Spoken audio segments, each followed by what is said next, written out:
Honey అయిపోయింది.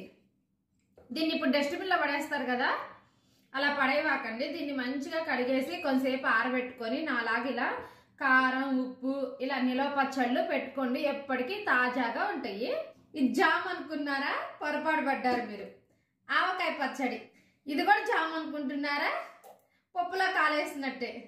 అల్లం పచ్చడి, ఇది అల్లం వెల్లుల్లి పేస్ట్.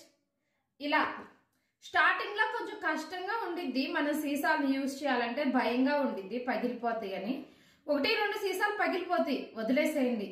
వాడంగా మనకి అలవాటు అయింది. వేస్ట్ గా డస్ట్బిన్ లో పారేస్తే ఏమొచ్చిద్ది? ఇలా మంచిగా కారం ఉప్పు పసుపు ఇలాంటి సీసాలా పోసుకుంటే ఎప్పటికీ ఫ్రెష్ గా ఉంటాయి. ముఖ్యంగా ఈ నిలువ పచ్చళ్ళ సీసాలా పెట్టుకుంటే ఎప్పటికీ తాజాగా ఉంటాయి. పాతకాలంలో అమ్మమ్మలు నాయనమ్మలు అందరూ జాడీల్లోనే కదా పచ్చళ్ళు నిల్వ చేసేది.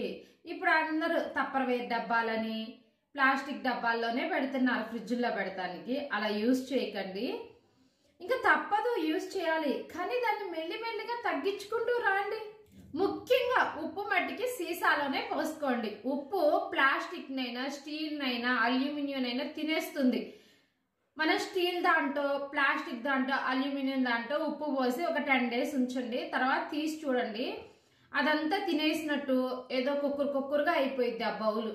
అదే గాజు సీసాలో పెట్టుకోండి, ఎన్ని రోజులున్నా ఉప్పు మంచిగా ఉంటుంది, తాజాగా ఉంటుంది.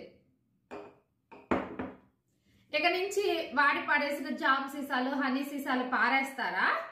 పారేవాకండి. నాలాగే ఇలా ఏదో ఒకటి పోసుకొని స్టోర్ చేసుకోండి.